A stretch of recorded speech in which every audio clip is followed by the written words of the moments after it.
Yeah, it's 1 sec now. It should be coming up. We're live now. I think.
Hi guys, welcome to the channel, Movies That Matter.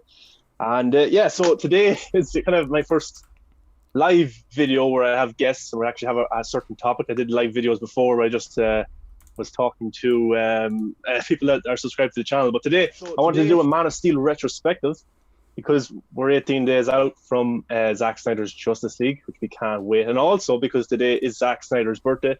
So we're going to use today to show our love for Man of Steel, looking back on the movie, kind of breaking down certain parts that we love and get your guys' feedback. So if you're watching live, thank you very much. Get into the comments, let me know what you have to say. And if you're watching a little bit after, then also comment. I want to hear it all. But I got two guests today. One of them is Lewis from my Movie Buffs podcast. The two of us are co-hosts there. And the other one is Max, good guest, good friend as well. So Lewis, how are you doing? Not too bad. How are you doing, man? Yeah, I'm excited now to get into Man of Steel because it's one of those films that you can talk about again and again and watch again and again. You can. And Max, are you unmuted there? He's doing other things. He's focusing on other things. I don't need to be on this stream. Who cares? I just show my face and that gets all the views. So I'm sorry. Max, how are you, Max? Yeah, I'm fine. I'm glad that you told me to come here to be streamed to talk about Avengers. I'm really glad about that. Wait, what? No. Yeah. The poster's just for show. Yeah. The poster's just for Damn show. It. Just a side thank you, guys. I really appreciate it. Thank you, man. No problem, yeah. So, look, we all love Man of Steel here, so if you're looking for any big negative ploys about Man of Steel, it's probably not the best place to be, so we're going to fanboy over. We also got another guest on the way, which a special guest, but it's not Zack Snyder before people start going what? on to I'm Twitter leaving. You told me there was going to be Zack. I was going to meet him. Yeah, so no, it's a female guest, so she's part of the Snyder Cut movement, so I let her have her own introduction. But yeah, so just get into Man of Steel, what we love about it, a retrospective, a breakdown of it, and of course it's Zack Snyder's birthday as well, so celebrating that. So yeah, so we'll start with myself, I suppose. So Man of Steel is a comic book movie. They kind of bypass it. Oh my god, the last 10 years are a lie. Yeah, but it's a movie that came out in 2013, but I didn't get to see it in theaters, unfortunately. What's that, Max? What's that? Your Blu-ray, is it? Nothing. My precious. My Blu-ray and DVD, I think, as well. Awesome. Copy of Man of Steel with a magnetic holder.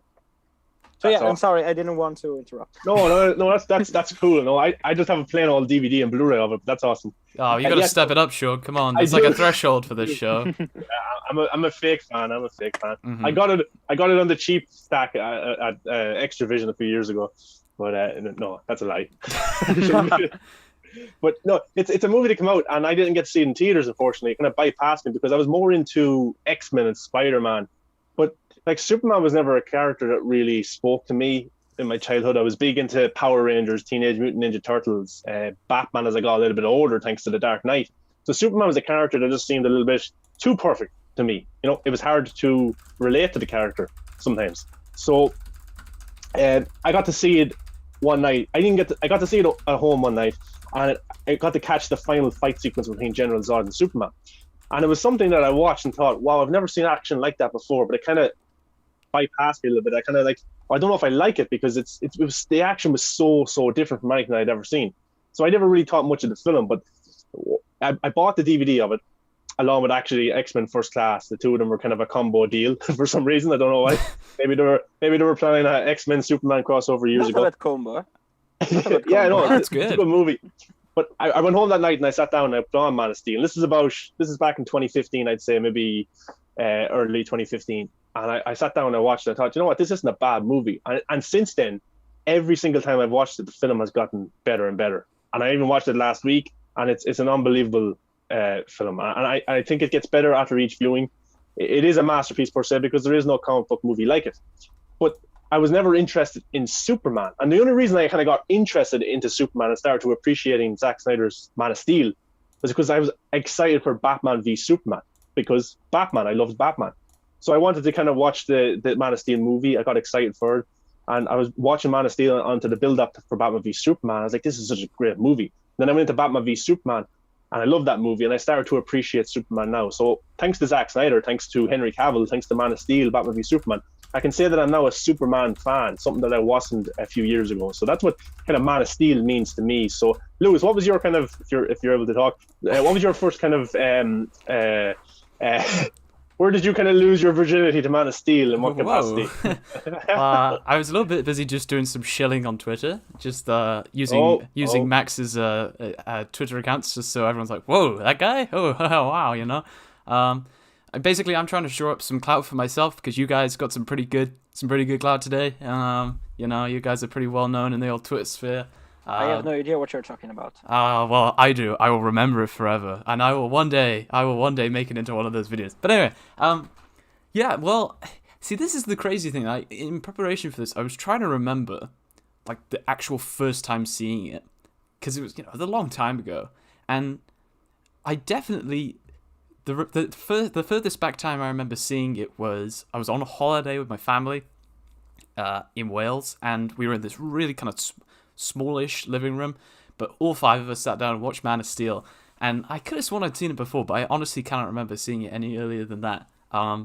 But I just think at the time it was just like, wow, that was a really cool movie, and that, you know, Superman was badass. I was, you know, as a lot of people were, I was kind of more in the Batman camp for a long time. I was a huge fan of the like the Batman Arkham games. My real like first dive into Batman, really. I loved Batman Begins and whatnot. And then, yeah, I think I watched it, like, first time I was like, wow, that was really cool. And then the second time I was like, okay, holy shit, that was epic. Like, that's what I would expect from a Superman film, right? And then, like, after that, I think the first thing that kind of really opened my mind to the possibilities was when I found out that, you know, one of the most obvious Easter eggs when Zod and Superman go into space and you see the Wayne logo on the satellite. And I was just kind of like, whoa, holy shit, you know, I was super young, you know, naive as hell. And I was just like, holy shit, yeah, oh my god, we could have Batman and Superman together. And, oh no, I need to quickly adjust the stream overlay. Quick. There we go. I fixed it. Haha, hello. Hi. Hi, Max, Max. how are you? Hi, Sean. Hi, Max. Oh god, everyone joins as soon as I'm in the middle of my emotional monologue, but alright, I get the message. Sorry? But anyway, so I was like, oh, holy crap, like, you know, Batman and Superman could be together. And then it was when Ben Affleck's casting announcement came through, then I was like, okay, now I'm deep invested. So it kind of took that little bit extra, but I fucking love the movie. Is my internet acting up? Oh no, we can all hear you. It's showing the Zack Snyder gratitude hands, you know. Zack always does that. It's really nice. But yeah, so it's like the second time I think the second time after I watched Man of Steel, I was like, okay, wow, I'm like really into this now. But yeah, that's my story. Yeah. Not very fun, but that's it. Yeah, that's pretty badass. But Fatma, can you hear us? Hey, you guys, and I can. You guys are frozen, but I don't know if my internet's being silly. Yeah, the cold never bothered me anyway. It's cutting in and out a little bit, Fatma, but what we're doing now is we're just talking about how we kind of got first experience to Man of Steel. And before I get on to Max, I just some comments as well. We've got Brian Scully here as well, who's a good friend of ours. Naveen is here. We got Siani. You can call me Joker. he said something interesting. He says, X-Men First Class director Matt Vaughn pitched the script for Man of Steel 2 for Warner Brothers, but they were like, nah, we'd rather destroy the franchise. sounds like Warner Brothers, all right. But got some happy birthdays for Zack Snyder as well. And Fatma's her internet's kind of lagging a little bit, unfortunately. But Max, what was your first experience to Man of Steel? So yeah, I have a bit of an emotional story as well with Man of Steel. I remember it must have been, I think, 2011, something like that, when the first teasers dropped, the 2 teasers with Jonathan and Jor-El speaking. My relationship with superheroes has I've always been a nerd. I always loved DC and etc. But I never felt too much emotional, attachment to Superman, unless if we're talking about the first comic book I've ever read, that was The Death of Superman. That was my introduction to superheroes. I was really, really young, and it was like a collection, and I fell in love with that kind of Superman that was, wasn't the cheery Silver Age Superman, but more, I'm going to die because I have to say the word I fuck him again. Hopefully it works now. It's I'm much not better. freezing. It's much Yeah. better. Much better, yeah. Just wanted to make a double dramatic entrance, just so everyone's like, I'm here, Yeah. Take notice, take notice. No, it is. No. I'm But you're all joking. good now. It's all good. It's coming through perfectly. Perfect. Okay, cool. I've connected to the Wi-Fi booster that we have upstairs, and I think it didn't connect initially because, well, basically we had a different Wi-Fi thing coming in, so like I just had to like do a bit of. It's not a show with Sean and I involved if there's not some huge technical problem that goes on every single time. So, At least it's not the audio this time. Oh, I was ahead of that. Always technical problems, always. But we're good now. We are good. It's good to have you here, Fatma. Max, were you do you have more left for your story? Oh yeah, sorry. Sean's like, come on, get through the emotions. So yeah, my first comic book was The Death of Superman, and afterwards I became a full-on Batman fan because Batman, the Nolan saga, etc. But then I remember hearing about the new Superman movie. I remember watching those leaked pictures with Henry Cavill without the cape, with the blue suit, fighting Zod or the Kryptonians, I think. And I remember being in a room we had at my grandmother's house in 2011, I think, or 2012. And I remember it was like 3 a.m., 4 a.m., and I stayed up because the leaked version of the 2 teasers came out. And I remember talking so loud, I woke up my entire family and an aunt that sadly passed away last year. And I remember thinking, look at this, it's awesome. It was like, those cropped version taken from the sides. I remember being, this is the best thing ever. And it was a really, really cheap version of the teaser. But I then saw the teaser, saw the marketing going up. I actually never knew much about Zack Snyder before Man of Steel. I remember loving 300, but besides that, I never paid too much attention. And after Man of Steel, I remember I was with a group of friends and an ex-acquaintance, let's say. And I remember they all were like, what is this? This is too dark. And I was like, this is the best movie I've ever seen. This is the best thing ever. So yeah, this is my long emotional story. Yeah, no, it's great. I love listening to everyone's first experience because it's different. Everyone has a different experience when a movie that they really like and they sit down and watch it.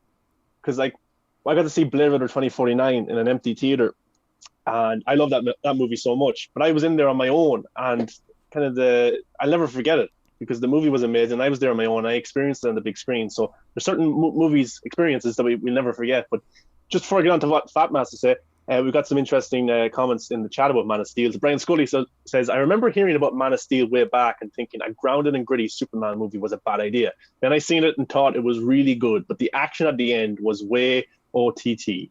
Oh, so over the top is that. Yeah, so I just thought, yeah, even the first time I got to see that fight sequence, I was taken aback by it because I'd never seen anything like it before. Hugo has this to say, in 2014, I saw Man of Steel on DVD in my local branch of Game. With little hesitation, I bought it, went home and watched it. Cried my eyes out in awe and felt changed by the experience. So it's cool to hear different people and what their experience is. And Fatma, what is your experience with Man of Steel? When did you get to first watch it? What did you feel like? And tell us all. So I actually watched it when it actually came out in theaters. So that was like such a great experience, and I'm so thankful that I managed to do that because I think before that with the Dark Knight trilogy and everything, I was so on board, and then I saw that Zack Snyder came on and that Christopher Nolan and Zack Snyder had like a really good relationship, and I'd already watched Watchmen and 300 and his previous movies. I think Sucker Punch I watched as well in cinemas. So I was like, okay, I'm totally on board. And then when the trailers came out for Man of Steel, I was like, I was going to be on board anyway, because I love DC and I love, all of these characters here. I know I'm like a Batman fan first and foremost, but like I love Superman and all the characters that are in the DC universe. So then when Zach was on board and we saw the trailers and all of that fun stuff, I was just like, yes. So then I went and got my Man of Steel shirt and went and watched it, and it was just amazing in cinemas. And then it was just a great experience. And then obviously enter the tirade of criticisms online of like every single thing in this movie which made no sense at all. And I was just like, really this is what you took out of this movie? But yeah, in general, for me personally, that was when I first experienced it, and watching it in the cinemas was just the best thing ever, and I'm thankful that I got to do that. And it's been a ride since 2013 with Man of Steel and then Batman vs Superman, and then the other the other thing. And now the desecration without name. Yes, and now in 17 days we get to finally see a continuation for Batman vs Superman. So that's my story with it, and it's been really interesting to dissect Man of Steel at such a level and dissect Batman vs Superman at such a level too. So it's just like, yeah, that's how I came to it, I guess. Yeah, that's great that you got a theatrical experience with it. I think I would have loved to have got that experience with it, my first viewing. But Brian said something interesting in the chat. It was only after I seen Batman v Superman, which I loved, that I fully kind of led into this universe. And I feel the same way. I was so excited for Batman v Superman because I was a Batman fan. But only when I went to go see that, I loved it. Then I went back and started to appreciate Man of Steel a lot more. So, like my experience with Zack Snyder is very different, because one of the first DVDs I ever bought was Dawn of the Dead, the zombie film that Zack did. And I love that film so much. And it was kind of my introduction to zombies and the genre of that. But I never knew who Zack Snyder was. But it just shows you that I went and I bought that film, one of the first DVDs I ever got, and it was directed by the man who I'd end up kind of really appreciating in years to come. So it's interesting that things kind of work out like that. But yeah, the opening to Man of Steel, let's get into the film, is the Kryptonian scene, which is very fast-paced, very kind of action-packed, some strong dialogue. And interested, Lewis, what was your kind of thoughts on the opening Krypton scene? It's like is it nearly 20 minutes or something? It's a big action sequence that goes on. It's 10 minutes, I think. It's just there's so much in it, and yeah. and it feels like it's, when you go into the actual film, it feels like two completely different films. But Lewis, what's your thought on the opening of Man of Steel? Well, like, I think one of the things that will like stay with me for any film that I've ever seen ever is the moment where Jor-El walks out and sees like all of the chaos that's unfolding, and Hans Zimmer's track just does with that. The camera. Yeah. This, and Hans Zimmer's track is like wow, right as the camera's like panning around, and that was just mind blowing, because I mean, it's like, okay, you want to see planetary destruction or whatever. It's not really planetary destruction, but the conflict going on, and you want to get like, you want to be able to ground Jor-El in what's going on and find his place in the chaos. But I was like, all right, Jor-El, I don't care. I just want to watch this. I want to see like a whole movie of this huge, civil war going on Krypton. And yeah, that was the moment that like really hit me as like a whoa, okay, it's this type of film. but the whole sequence, I mean, I could just watch that endlessly. It's just so mesmerizing, as you say. It feels like there is just so much in such a small period of time, and yeah, I mean, it's just powerful. I think this is the best way to describe it. Like, if you're gonna, I think that it kind of goes back to everyone's answers, right? There's a lot of consistency amongst a lot of people who say, before Man of Steel, I was Batman only, and Superman was whatever secondary, right? And then after Man of Steel, I'm like, whoa, okay, I like Superman.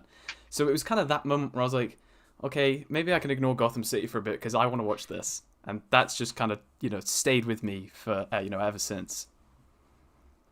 Yeah, totally. Absolutely. Yeah, I want to actually, when I was watching it last week, it was something that I kind of picked up. Probably other people have picked it up as well, but because I think with each character that Zack has in his movies, we can relate to at least one of them. And even with Justice League coming up, there's going to be one of the League members that each of us can relate to. Cyborg, of course, the terrible tragedy he has to go through. Lois Lane losing the person that she loves. Like, we all go through things like that in life. But an interesting thing, when they send Henry Cavill's Superman, his Kal-El to Earth, his mother is left there without her child. And it's something that I picked up on, that she has to deal with that grief of actually losing her child and watching her home planet kind of be destroyed. But she's not sad that her kind of home planet's gone. She had to lose her son, which I think many people can relate to that as well, with losing a child, which is a terrible tragedy that I don't want anyone to experience, but people do experience it. So that's another thing that I picked up, that many people can relate to that character, even though she's only in the opening sequence, which I think is very beautiful. But Max, the opening sequence of Krypton, tell us what your thoughts are on that. I loved it. Absolutely, I totally loved it. I think that in particular that scene made me realize why movie criticism is a bit rotten, to make a pun, because I remember reading about this first 10-minute scene as something bombastic that didn't make sense with that random stuff that I was saying. But at the moment I went to watch the movie, I was studying in school Plato. And I remember being struck by how clever was the construction of Krypton as a perfect parallel with Plato's The Republic, a book that's also later in the movie. Clark holds it when he's being bullied in the Sullivan, I think, shop. I don't remember specifically what that was.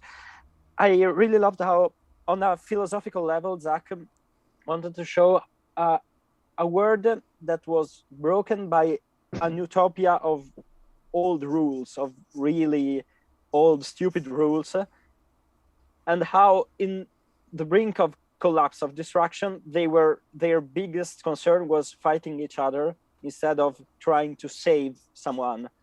The fact that the shot that Luis was talking about is amazing for me, because it really compels the sense of he's trying to save the soul of the planet, their people, while they're killing each other senselessly because they're going to die in a few days. It's really powerful, not just as an action movie, but as a philosophical theme. And that's something that, to me, Man of Steel does perfectly. The philosophical elements of what a messianic figure can do in the world, how the whole mythology of the that we can see in all religion, in all cults, in all, it's really, really amazing, and it all starts with this beautiful scene. Yeah, and you could put yourself in General Zod's shoes as well, as because he is he really a villain in that scenario? Like, he's trying to do the right thing for his people, and Russell Crowe's character is trying to do things the right way. So it's interesting to see that there is no real villain.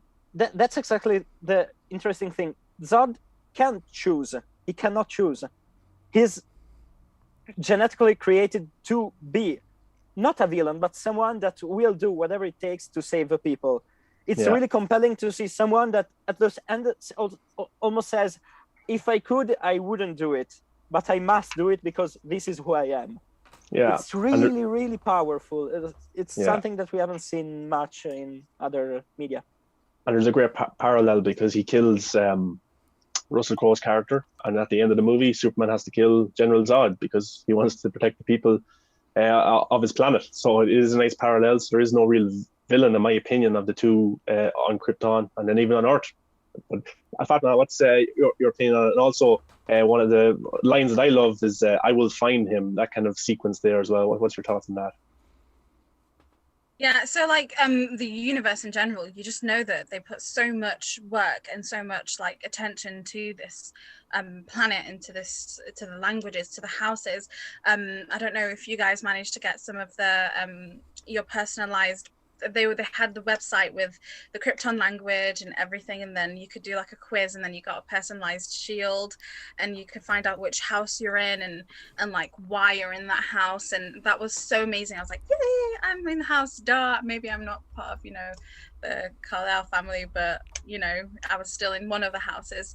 And when you watch it, it's just, you can see that there's a richness in this universe, and that there's like an understanding of how it works. And again, with the villain, like you said, with him saying "I will find him," he's saying that because he's so passionate about his cause. And then the thing is with any great villain is that they are right, but their methods are wrong. So like the motivations behind Zod is to make sure that his world continues. And even before that, he knew about them mining to the point of exhausting the planet's resources to the point of collapse and exploding. But that's the great thing about a great villain, is that they have something that's right, but they do it in a wrong way, and the way that they're motivated is to keep doing that in a very stern and very strong way, which is, again, I will find him. When you see him say that, it's just like he is determined, and from then that there is no way that later on in the movie or later on in any storyline where he's involved in that he will back down, because he's so grounded in his beliefs, and he's so firm in what he feels and what he thinks is right for Krypton. And again, that's another point of how how they're genetically engineered, and they're raised to be thinking in certain ways, and that's how he was raised to be, and he just couldn't get out of that, which we see later on in the movie. But yeah, that's something that I really, really enjoyed seeing. Such a well thought out universe, and a well made history, and like I really like the parallel that Max brought up with it being related to Pluto. Did you say Plato? Sorry. Plato, yeah. No, don't worry. And it was in the garage scene, so I do remember it now, and it's just like, wow, that's such a great way. And Zack is he's a genius. But to continue on what you were saying, I think that's not to subtweet or talk about stuff that maybe happened on the timeline today, but the fact that the whole planet is engineered to do one thing in a very fascist way, and the main hero is the only one that is born with a choice to do whatever he wants, the most democratic and powerful and free thing that there can be, to me, says a lot about how Zack views the world, and how some people maybe have some stuff stuck in front of their eyes because they can't see beyond their hate. Let's say this. Yes, and there's also so much to break down in that whole sequence. Even Zack, I think was it last year, the year before, told us about the broken moon, which was done by the original Doomsday, was it? Yeah. Or maybe it was Doomsday. Yeah, so that's kind of a cool thing. And even though Zack probably never planned on doing a spin-off and maybe explore that, it just shows you that he has this world thought out with these little Easter eggs that, well, this is what this meant, even though we don't get to see it. So it is pretty cool. But You Can Call Me Joker says, David Goyer and Nolan are the A-team of superhero screenwriting. I was a little disappointed Zack didn't take Goyer for Justice League. And I think the thing about that is each film from Zack's DCU has been very different from the last, not only in cinematography, but also score and also the characters. So I thought that Chris Terrio did a good job with Batman v Superman: The Ultimate Edition, and I'm looking forward to seeing what he does with the Snyder Cut. So, but yeah, Goyer is very good. Maybe someday he can come back with Zack. But yeah, Zack knows what to pick. But it's interesting. What I want to talk about now is kind of the relationship between Henry Cavill's Superman and his father, Kevin Costner, which is something that gets a lot of hate because of what Kevin Costner tells Superman what not to do. He doesn't really say it, but he kind of implies it to, you can't save everyone, and you probably shouldn't, because the world isn't ready for your power to see what you are. And he was right. Go to Batman v Superman and look at the media. They're trying to make this false narrative against Superman. Lex Luthor uses that to his advantage to try and kill Superman. So yeah, he was kind of right in a way, but he was also kind of wrong in a way. And you can see the kind of the different thinking that he had for his son, and he wanted to protect him. But Lewis, what's your opinion of that whole scenario? Like, do you think that maybe his father was depicted in a wrong way, and they should have did something like, say, you're Superman, you need to protect people? Well, I mean, you have to put yourself into the position of Pa Kent at that point. If you think that you know that your child is this alien, essentially, and you just want to protect them, and you deeply care for them and love them, and you think, one false move, and with this power he could easily, hurt or kill somebody, he could be taken away, he could be, a lab rat, just essentially being, tested on and all this crap. Like, I think you could ask any parent and they would say, oh, hell no, of course I wouldn't want my child to go through that.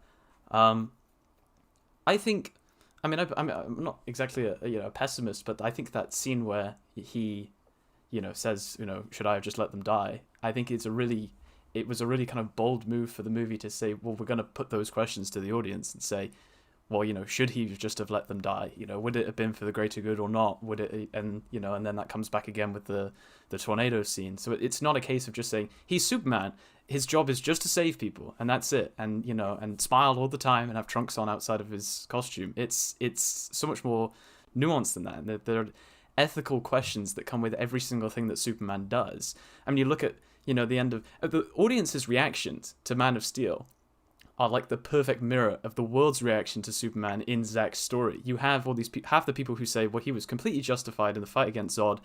Anything that he did in that fight, he had to do because, Zod would have killed everyone. Then you have other people saying, he should have done this, he should have done that, he should have always saved those people, he should have always let those people die. And so I think it's kind of Zack holding up a mirror to everyone and saying, It's not as easy as just saying that Superman must always save everybody every time. And Batman v Superman is essentially the consequences that, Pa Kent was trying to prevent Superman from experiencing. So it's like, if you don't get his death scene and you've watched Batman v Superman, then you've got, as Max said, you've got wool over your eyes. Yeah, it's very beautiful that way. But even some of the chat were saying that Brian Scully says you can really feel for Zod. One of the movie's great strengths. You can definitely feel for him. Definitely. You can call me Joker. Zod is not a villain because he was designed with the sole purpose to protect Krypton, and a man without a purpose has no reason to live. Like that. That's pretty good. Brian says Terry was a great choice to expand the universe, in my opinion. But what I wanted to get thoughts on was, Fatma, the scene on the highway where there's a tornado coming. And this is one of the most controversial ones from the Snyder world of movie making, where he kind of tells his son not to use his powers when he could have easily flew over and saved them, and he lets him die. Like, how did you feel about that the first time you saw it? And did you think, what is going on here? He should have saved his father.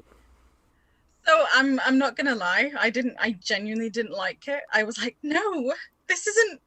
No, he could have saved him, and then when you look back at it and you rewatch it and you think about why it was done that way instead of the comic book run, which is he dies from a heart attack, which I understand that motivation, and I understand that Superman can't save everyone by using the whole heart attack storyline for his father.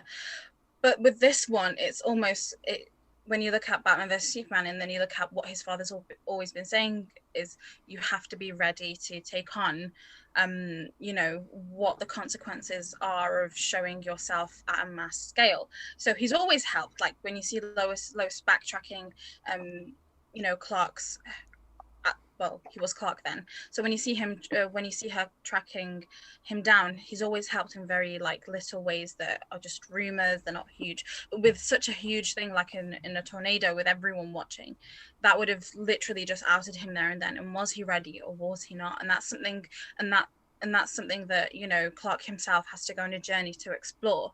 So when you look at it, I had that initial reaction that everyone had, but it's being able to assess why it was done that way, and what the main you know, the main message of what the movie is trying to accomplish is Superman exists, but if he existed in this universe and in this reality, all of these questions and all of these criticisms that he would have based on you know, who does he save and who does he not save, and when does he act and when does he not act, is he an American ambassador, is he an ambassador for the entire world?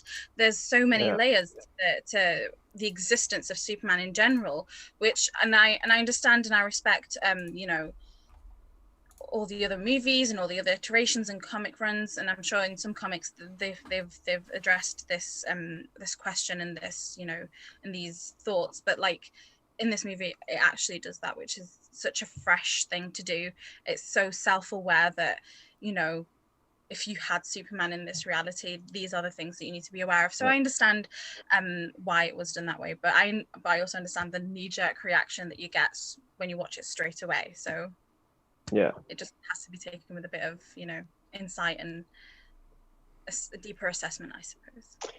Yeah, I like the deeper kind of real world grounded elements from the superhero films, and the X-Men universe was probably one of the first to do that, in terms of how would people react if there's mutants? How would the government want to control them? Would people want to kind of extinct the mutants? And that's a big basis in all those movies, which I really loved. A Man of Steel does something very similar to that, and the Avengers movies have done that as well, but not to the same kind of depth as this, you know, in my opinion. And they touch on it a little bit, and I like when they do, but they don't go fully into it. But that's the way they don't really want to do that stuff. That's okay. But Max, the relationship that Superman has with his father is an interesting one. But also, I want you to talk about his mother and his relationship with his mother also in Man of Steel. And how do you think the difference between his relationship with his father and his relationship with his mother is depicted in Man of Steel? Yeah, I think that the beauty of Man of Steel is the analysis of the relationship with the parents, with the fathers, with mothers. We can say that's a theme in the whole Snyder saga, because even in Batman vs Superman, and I'm sure we'll see it, we already got teasers in Zack Snyder's Justice League, we'll also see it.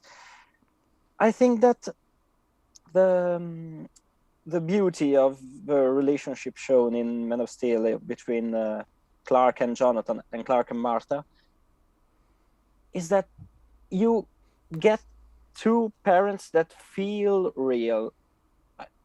One thing that I liked, but also afterwards really disliked about something like the Spider-Man in the MCU was the first reaction of Marisa Tomei, of Aunt May, when she saw Peter with the costume. I really liked the shocking reaction, but then in the second movie, she was like, "Yeah, it's fine. Let's do whatever you want. You went to space, you died, you came back. It's all fine."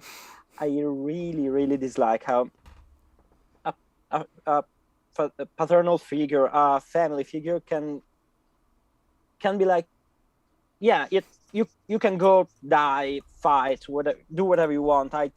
It's not like I don't care, but yeah, it's fine, I guess. I love how Jonathan asks the question to Clark that he's asking himself. Like when Clark says, yeah, what should I have done? Should I have let them die? And he says, maybe. It's because he has no idea what he should have done. He knows that Clark did the right thing, but he also knows that doing the right thing could have meant him being outed as, you know, this figure that will change the world. And I love also how Martha sees when Clark discovers the spaceship, the Kryptonian spaceship. I love how her reaction is, yeah, it's wonderful, but then goes like, I don't want you to go away. I want you to be my child. Same thing that Clark says to Jonathan earlier in the movie, when he says, I still want to be your son. It's really, the relationships shown in Man of Steel are real. I really can empathize in how we see Jonathan being overly protective and Martha being the lovely mother, something real, something in a way we can say gritty, but in a tender way, let's say. It's really, I really love how Man of Steel handles this kind of relationship. It's beautiful. Yeah, and I like how each character is important in the movie. Yeah. You know, his father means a lot to the story. His mother means a lot to the story as well. And yeah, that is a very touching moment when she goes, "I don't want them to take you away from me." So that is very emotional, and it's and something that carries over. It's amazing. Yeah, brilliant. And one of my favorite lines from Batman v Superman is Diane Lane's Martha Kent's line is, "You don't own this world. You don't own this world a thing," which is true. He doesn't. He's doing this because he wants to. He wants to protect people. He wants to save people, and people are throwing it in his face and using it against him. But Rokan goes, I like the version of Pat Kent's death. They both have a big impact and big lesson that Clark learns. It would have been like, imagine if he just died of a heart attack in the movie. It wouldn't have felt as much. It wouldn't have been as impactful. You know, so I like how it was twisted around and something different was done to it. And we've already got to see kind of the same kind of, like, Peter Parker's Uncle Ben kind of dies in the same way in every single interpretation of the story. I like how this was different. It's more of a provocation, I think. It's more like Snyder going, in the comics, he dies of a death that it's unpreventable. Here, I want you to see how he could have saved him, but in principle, he chose not to quote Batman vs. Superman, because his father believed that he still wasn't ready. And I love the little argument they have earlier, even though it breaks my heart, because it confirms that he wasn't ready. He was too much hot-headed. He was too much, too young to be the Superman that he should have been, to avoid, stuff that still would have happened in Batman vs. Superman. So yeah. And Toshi has a nice thing to say as well. He says, "I honestly love how many wonderful people I've come in contact with since Zack Snyder released this film and gradually brought this fandom together. It feels like 2016 again." That's a nice kind of message there, which is true. Brian Scully goes, "Man of Steel perfectly set up the world's reaction to Superman and Batman v Superman. Jonathan Kent's worries were well founded, near poetic." Yeah, that's what I love about it. It's beautiful that way. Hugo says, "The way I look at it, Henry Cavill's portrayal of Superman is like that of someone in particular with depression and on the autistic spectrum, struggling to find his way in the world and that world, struggling to understand himself," which is interesting as well. And I'm sure many people can relate to that, being kind of a loner, not understanding where they come from. Why, like, many people can relate to that as being, you have to leave your country or you have to go to a different place to live, and not everyone's environment is the same. But yeah, that's interesting. But Lewis, the first flight, pretty badass, kind of. It's okay. Yeah, that's all right. Could be better. Yeah, but it's that's a sequence that is very impactful. It's very powerful, I should say. It's very powerful because of what we kind of feel like we are Superman in that moment as well. We feel like we're experiencing it with Clark, realizing his powers and him kind of trying to fly but kind of falling, and he keeps going, and the dirt's rising as well, and he's discovering this new kind of confidence. And all of us, when you get a certain amount of confidence, any person, you feel like a superhero. You feel good with yourself. You feel like you can do anything when you have confidence. But that whole sequence is beautiful with the score as well, and him flying. But yeah, so what did you how do you see that scene to this day? Oh, I think it's like one of the high bars of the genre for sure. Like, there's rarely a film that gives you that insight into somebody discovering their powers as good as that. He has all of the this array of reactions to it, but I love the fact that he's never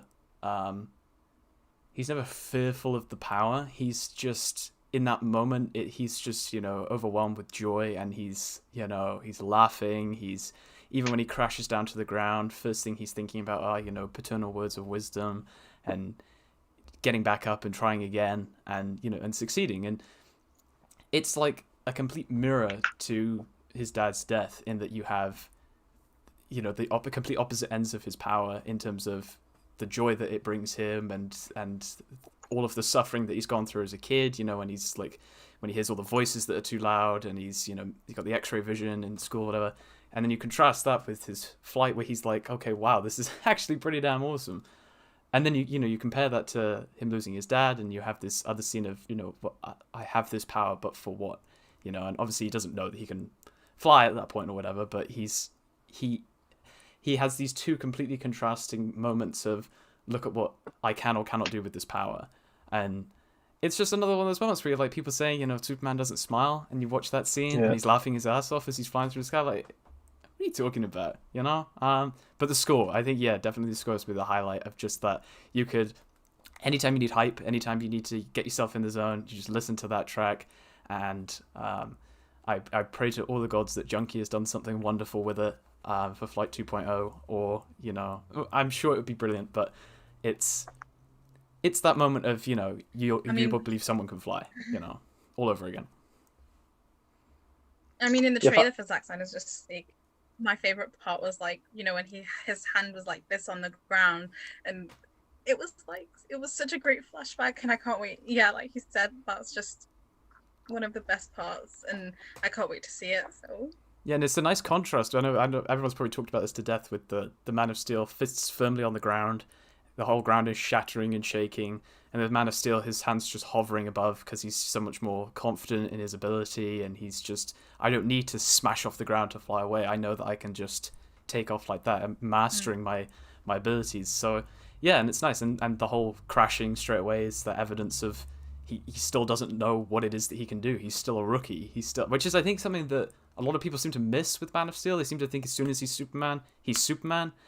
They're not, they're completely ignoring any signs of growth for him as a character. The fact that he has the overload of abilities before he doesn't know his own strength. Like, and that's another thing to think about with the tornado scene. Like, he doesn't exactly know how he can save his dad at that point. Like, he just knows that he would like to. Yeah. Everyone just seems to assume that he could just fly there, grab him, fly back. Like, he doesn't know he can do that at that point.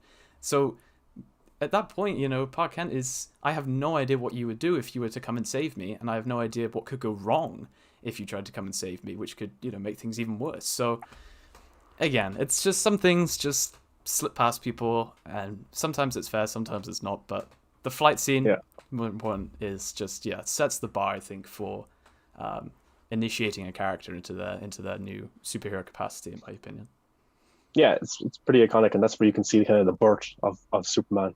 And a lot of superhero movies, they discover they have powers and then they just kind of roll with it. There's no moment like that where they kind of realize what they are, which is interesting, and I do appreciate that. But Max, when he's in the Kryptonian ship and he's talking to his father, what's his name? Jor-El, sorry. When he's talking to Jor-El and he discovers where he is, where he's from, and then he gets to put on the suit and he steps out of that suit. Like, what's your kind of thoughts on that whole sequence?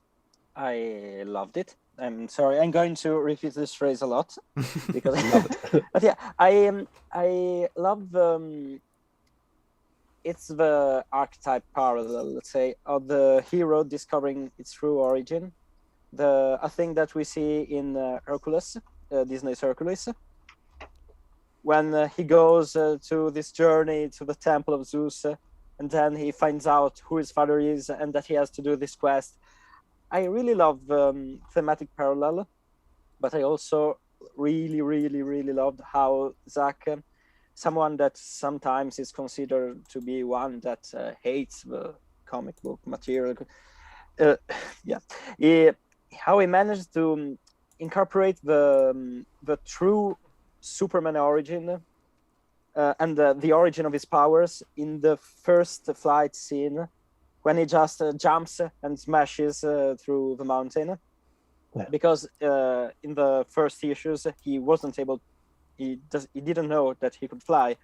He was able to jump tall buildings, I think, something like that.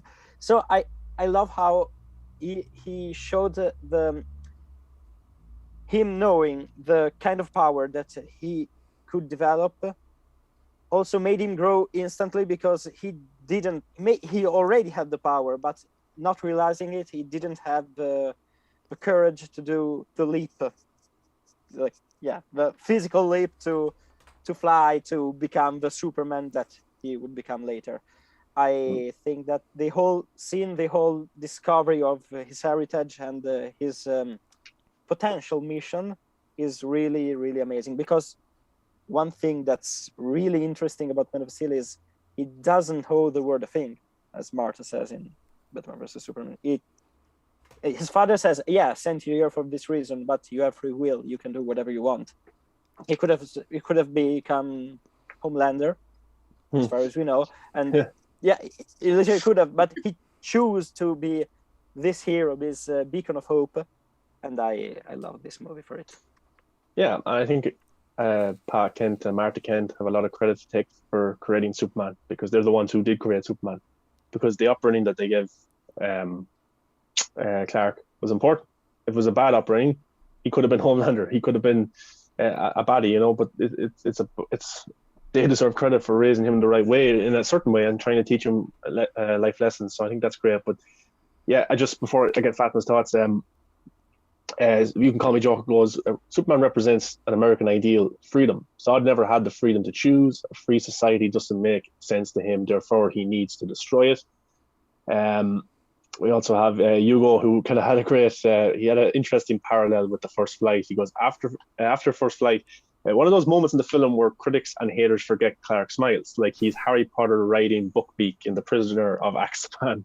So there you go. We've got Harry Potter and Superman parallel. But Tashi goes, Flight 2.0 is going to be, I lost it.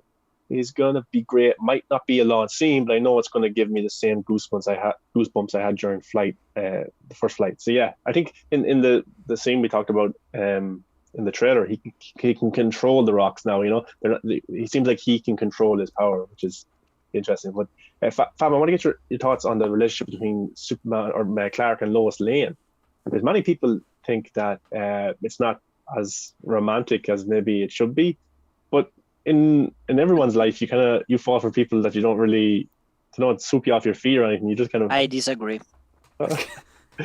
Okay. I was looking away and I looked back for a second and Max is like this to his camera. Like, what the hell is he doing? But Fatma, what's the relationship between Clark and Lois Lane? Do you think it develops well, or like there's even some scenes where she's getting off the plane, and the helicopter, whatever it is, and he's carrying her bags in the background. And even the first time I got to see that, I didn't even notice that he was this there. And she's like, "Careful with those, they're heavy." And then he's like, "It's Superman holding bags." He looks back at her like, "What? Yeah, What are you talking about? This is nothing." Like, do you know how strong I am? Like, do you know who I am? Yeah, just like tosses up, spinning on one finger, like happy days. He could take the whole helicopter on his finger. Actually, he could, just, you know. I don't know if I'm like an expert at like what is romantic or not, but I think it's such a great way to see an adult relationship, specifically because they're both.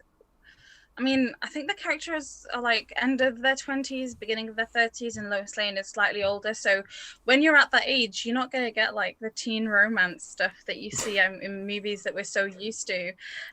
When you're at that age, you find commonality between, things that you see. And so she saw the journey that Clark took and how, she tracked him down and saw so who he was as a person, and what he saw in her is her determination and her willingness to be open and to listen and to change and like to accept him for who he was, which is something that I'm sure he's had issues with. Maybe, I don't know, with Lana. I know she's briefly in this movie. I don't even think she's named as Lana, but whoever that girl was that he was kind of with I'm still not sure about his relationship with the other bartender that he's with. But back to the point is so when she first saw him and how he saved her in the outpost ship, and that there is when she realized that he is a special man that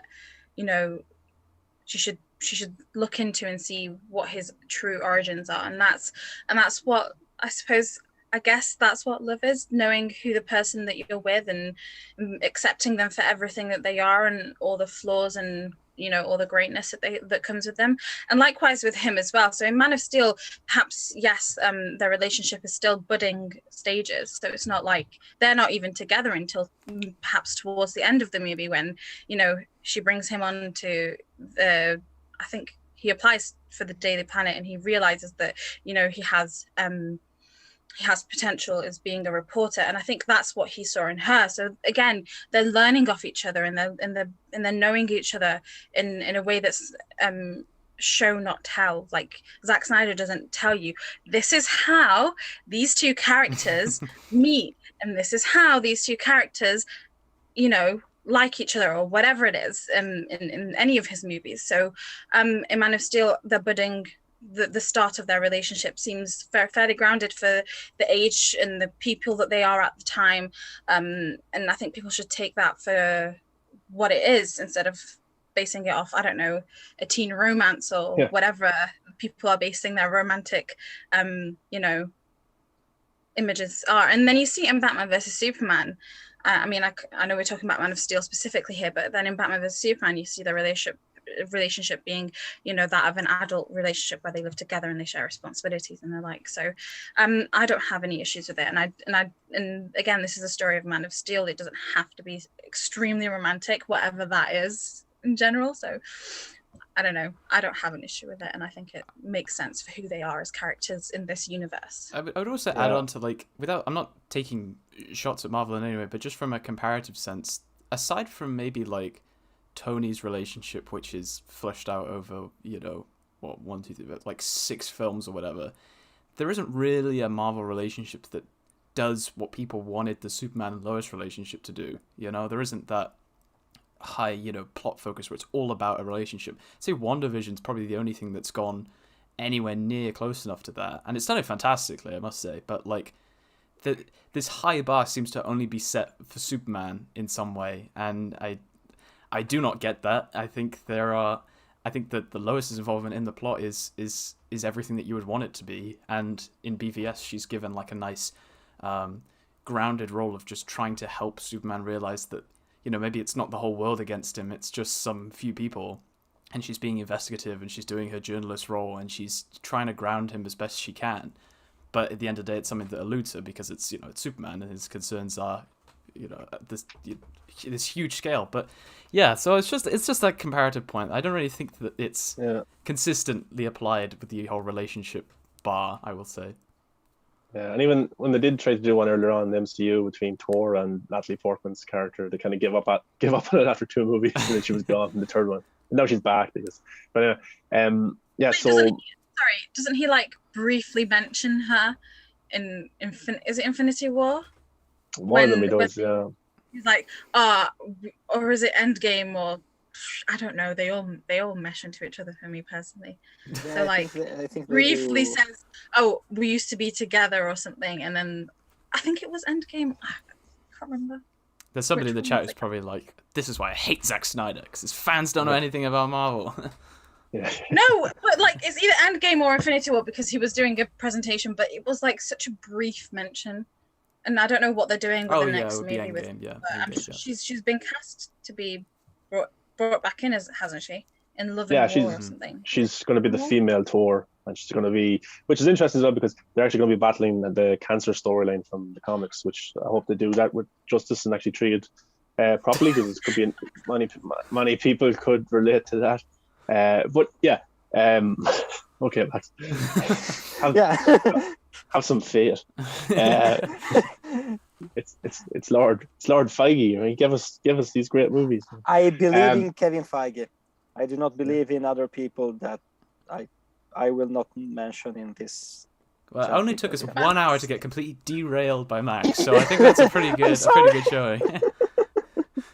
People are going to be like, I tuned in to watch Man of Steel retrospective and just shitting on Marvel for 60 minutes. But we have Rachel. Yeah. We have Rachel here in the chat as well. Good to see you, Rachel. So Joker said the first flight is the most important, impactful moment in the movie. It's not about flying at all. He knew he had the powers, but he felt alienated because he had to hide it. Embracing his identity gives him legitimacy to live among us as a god, both as human to belong. This is both sad, both emotional. And there's also an interesting point here. Just to find out. Yeah, he could have been Brightburn, so the Brightburn movie that James Gunn kind of produced. He could have been that kind of that character. A lot about his upbringing. People are saying in the chat that Lana was at the Clark's funeral. Is that true? I've never seen that before. Yeah, I think so. Yeah. Was she? Yeah. So they might have had a relationship. Then Fatma, you might have spotted a relationship there between Lana and Henry Cavill's Superman. What else we got here? Yeah, people are on about Endgame on the chat. What was I going to say? I was going to move on to the invasion angle of the movie where Zod returns. And then one of the cool things is Clark's there having a beer, I think, and he's watching some football. He's just chilling out with his mom. And next minute, "You Are Not Alone" comes up on the screen. That's pretty. It's a scary kind of. But Lewis, what did you think of the whole invasion? What do you think of Zod's entire plan of coming to Earth and wants to recreate Krypton? Well, I mean, it ties in with his singular vision, right? His singular purpose of doing what he can for his people. And, you know, a lot of people in the chat had that nice comparison between him and Superman, who had choice, whereas him, who's just... I mean, theoretically, he does have the choice, but he's so bound to his principles that there is no choice. But, yeah, I mean, like, the "You Are Not Alone" bit, I believe that was used in promo for Man of Steel as quite, like, a cryptic...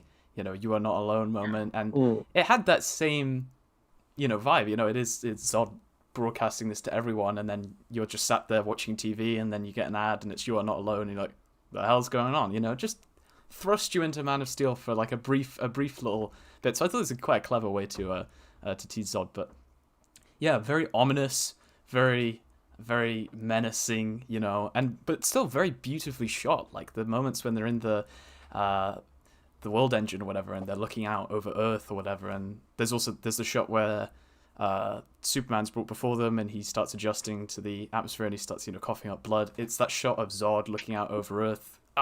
Goosebumps every time. But yeah, not a whole lot to say on that, but just ominously creepy and yeah, love it. Really, really love it. Yeah, and some of the probably like enough praise to some of the shots in this movie. The cinematography is just it's so good. It's beautiful. And like Snyder films they're so visually stunning, but people say he's only a visual storyteller. I don't agree with that. He's a visual storyteller with narrative.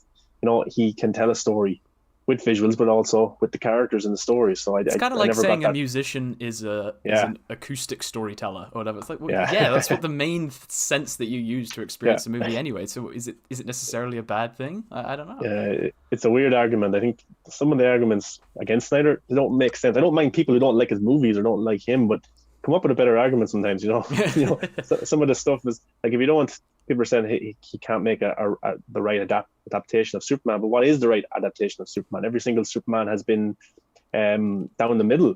People love Christopher Reeve. People hate Superman and Lois that's out now. Man of Steel, Superman Returns. So what is the perfect interpretation of this character? I don't know if there is, but I think Man of Steel and Zack Snyder's interpretation isn't too far off from being something that's really worthy in this 5-story arc, because when we first see him, he's Superman, but at the end of this story, he eventually will be Superman and will be the embodiment of hope. So I think that's, people are just impatient. They can give the MCU 15 years or whatever to make a full story, which is fine. That's good. I like the MCU, but why can't Zack Snyder tell his 5-story arc and get to the end of it with his Superman? But yeah. But Fatma, what, of all the Kryptonians, which was your kind of favorite, and which is kind of the badass one for you out of them all? That with Zod's mini army that he has. I mean, Theora, just Theora, like. Yeah. I'm really. She, as far as I'm aware, she is alive in the Phantom Zone, isn't she? So, like, if something happens and she comes back, I cannot wait. I genuinely can't wait to see. Like, there's so much hope, and I hope whoever does anything with any of the movies going in the future, they do bring her back. Her character was so awesome, and her dedication to God and her dedication to the message and the thing that they're trying to accomplish is just second to none. She's very, like, aware of where she stands and what she can do to, you know, bring about this new Krypton. So yeah, of course she's just like one of the best. And like then you've got that giant guy with her. Does he have a name? He's huge. I don't know. He's huge. I remember the shot because I was watching it the other day, and it does the shot down the street, and it's just her and this guy is huge beside her. His name is really interesting because his name is Namek. Namek. And that's an Easter egg from Dragon Ball. Because it's a planet from the Piccolo, the green one. That little trivia for you. In all the world, that character is called Piccolo. In Italy, it's called Junior because Piccolo is Italian for Junior. So yeah. Cool. Little trivia. I'm going to try to beat Max's trivia of my own. I just had a look into him. He was the test subject of a test to mix DNA of Kryptonians in animals known as Randor. This test caused him to grow multiple feet taller and develop superhuman strength, even while in Krypton's environment. So even if they had faced off on Krypton, he would have been that like tough. Yeah. Fatma, what's your fun fact? Oh my god, I've just learned something. Wait, 2013, it's been what, nearly nine? No, wait, no. My maths is so bad. 8 years. Eight. This is embarrassing. Hopefully no one's watching. I've just learned something from you. This is awesome. But yes, of course Vera has to have like the top bill for the next person after Zod from Krypton to be like the best in terms of what they are and what they do. And then I was really interested in the scientist who was analyzing the blood of Kal-El. I suppose to him he was Kal-El. So that was really fun. They're all awesome. They're all awesome, and it shows such a great way of showing what the army. They are the army, aren't they? They're the military of Krypton. So it's just like, you know, it's really great to watch. Not only is this a retrospective of Man of Steel, it's also where you get your pub quiz questions for trivia night. So got it now. Yeah, if you go to a pub that's just full of Zack Snyder stands, then maybe you that'd be good for that environment. Maybe not the usual ones.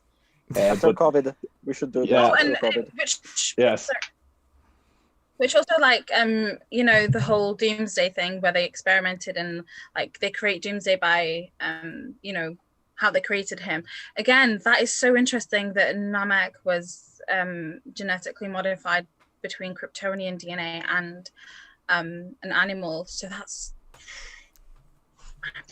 it's cool. I love it. But not only do I like Fiora as just a singular character, but I love her arc with Chris Melini's character, the soldier. And like, of course, Chris Melina, if he was going to fight one-on-one with Fiora, that would end badly. But what I like is that they have an arc, and what's the line she used? A good debt is its own reward. Yeah, that's the line. Yeah. Is it so reward? Yeah, and then she's about to kill him, and then Superman comes in and saves him. And then near the end of the movie, in the fight sequence, they're in the ship, and it's going into the world engine, and like, a good debt is his own reward. That's brilliant. And for a man who's just a soldier, but he had a good arc in the story with Fiora, so I like that a lot. But yeah, I don't know who next turn it is, but I'll just throw it out there for the final battle where General Zod versus Superman, which is a great action sequence. I will say it, as I said, the first time I got to see it, took me back because it was like nothing I've ever seen before for a fight sequence. Zack Snyder's definitely changed that with his style of fight sequences. But just to throw it out there, what do you think that, like, Superman could have agreed with Zod? He could have said, "Okay, we can get Krypton back. We can do it." And even the skull scene where he's in the black suit, very visually striking. That's kind of that's Superman's nightmare timeline story-esque, like Batman got in Batman v Superman. So I thought that was cool. But yeah, why do you think, right? So Fatma, why do you think Superman didn't go with General Zod? Why didn't he agree and say, "Okay, let's make our new Krypton here. Let's get rid of the people of Earth"? Well, I mean, it shows him standing on the skulls of humanity, skulls of the entire human race. Yeah. And he's been living with them for 30 odd years, and he's formed attachments. He's got his mother there. He's got his, you know, the people that he loves and he's always wanted to be a part of, and he's grown up with them. So like, you don't right a wrong that happened in Krypton by doing something horrendous and genocidal on a different planet. So he, in his core, in the values that he, like you said at the beginning, that Jonathan and Martha installed in him, it didn't align with it. And he said, and he was willing, I think, to a point, to see how, you know, you can cohabitate with the people of Krypton. He was willing to give him a chance to explain that, and to see if there was a way to have Kryptonians come back. And it was heartbreaking for Superman himself, because they're the last people from his planet, as far as we're all aware. Obviously, we will never fully know, but like hint, hint, Supergirl. But you know, it was a heartbreaking and hard decision for him, but it was based on the moral thing. Like and I think that's how he came by his decision, and he just wasn't willing to sell out the race that he lived with for so long for something that would be so horrendous for that race as well. So, you know, there were elements that he went through, I feel like, with that decision, and I'm glad that he took that decision, because you got Batman vs Superman and the rest of the story continuing. Yeah. But But Lewis, could there be an argument to be made that Superman is the villain? He killed off the chances of his people coming back. Like who's to say that Earth is greater than Krypton? Like, why is, just because we all live here, just because this is our planet, what makes it any better than Krypton, or maybe the world that Krypton had? I know it perished, it ended up dying, but maybe they had something going for them. Maybe Krypton was a good place once upon a time ago. So why didn't do you think Superman maybe could be a villain? He not only was saving people of Earth, but he was killing his own people, killing the people his mother and father were. Well, I mean, I think he's I think like the most logical argument is he's wise enough to know that these people are already dead. You know, it's not like the planet is about to be destroyed and he has a choice to make between the planet saving it before it's destroyed. And he even says it in the line of, you know, Krypton had its chance, and he knows that Krypton was responsible for its own self-destruction, and he, over the course of Man of Steel, is becoming, I mean, to put it kind of crudely, a bigger fan of Earth. You know, he's met Lois, he's had the upbringing with his family on Earth, and he had the Smallville interaction with the soldiers who are, you know, saying that he's not their enemy, and he's slowly kind of finding his place.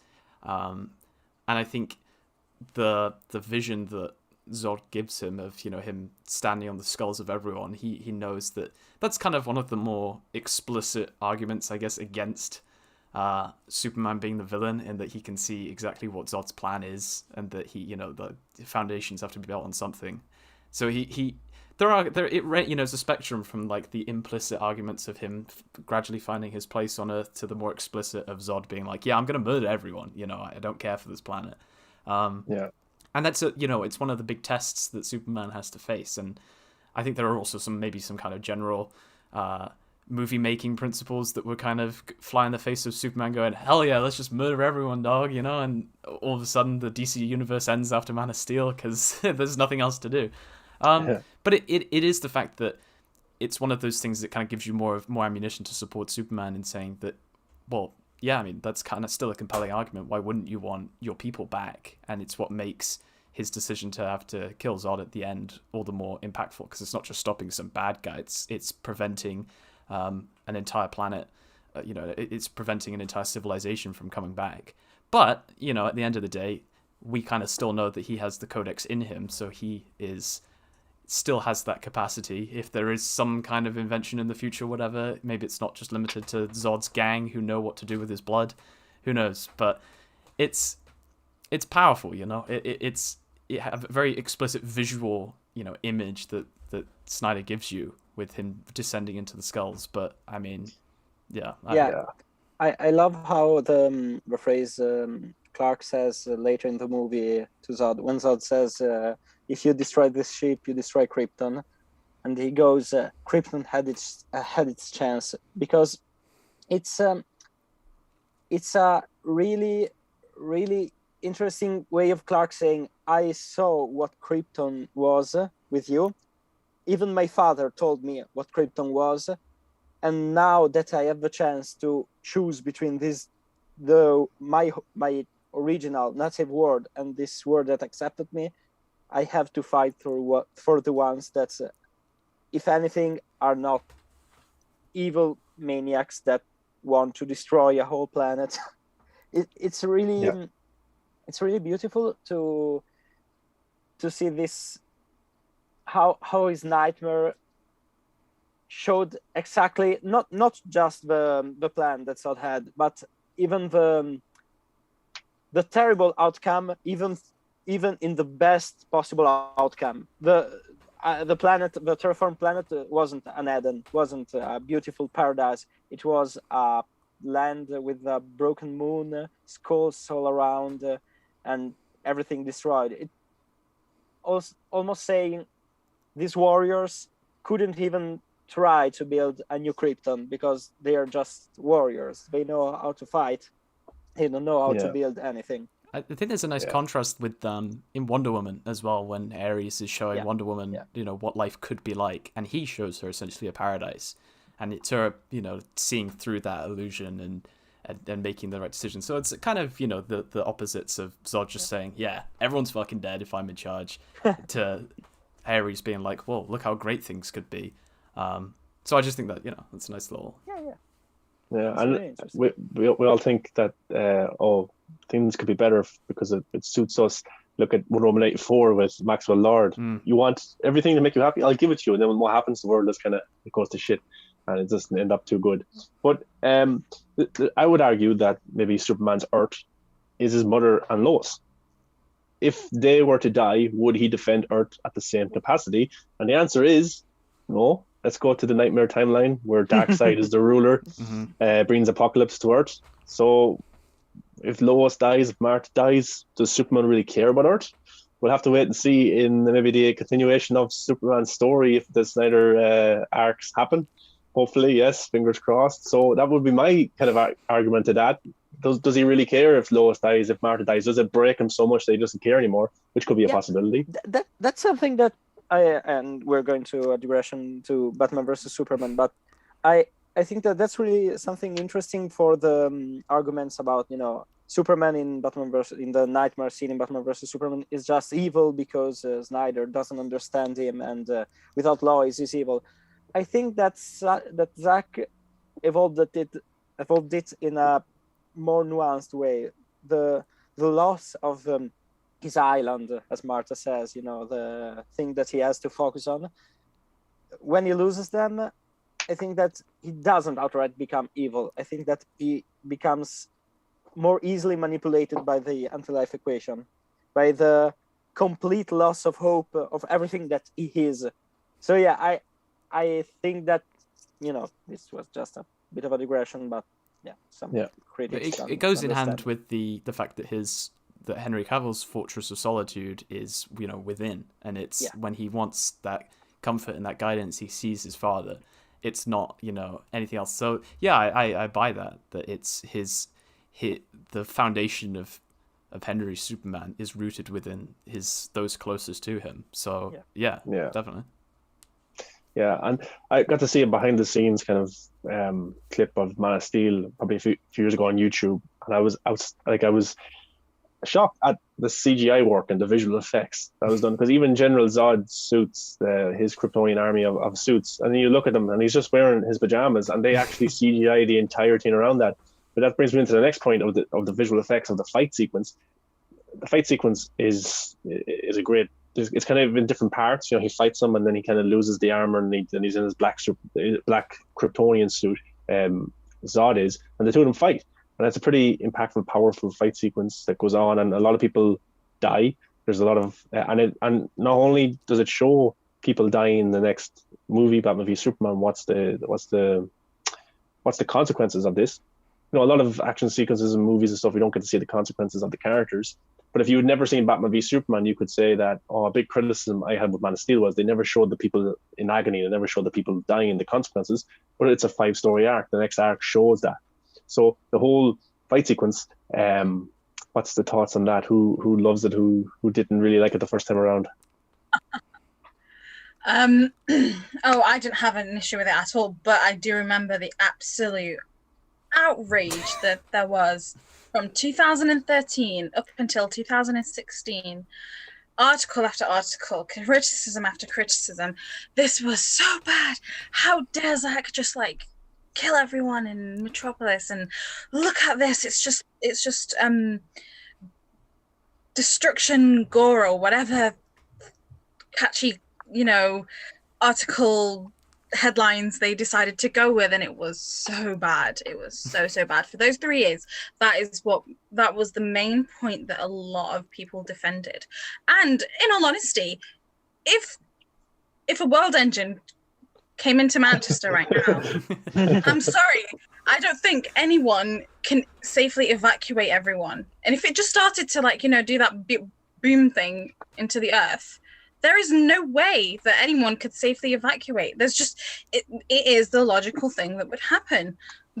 That would happen, and then you'd have aliens coming in and fighting. Man of Steel trying to take it to space. So he didn't want the destruction, Superman wanted to take it to space, and then we saw that little, the Batman fan in me really liked the Bruce Wayne hint.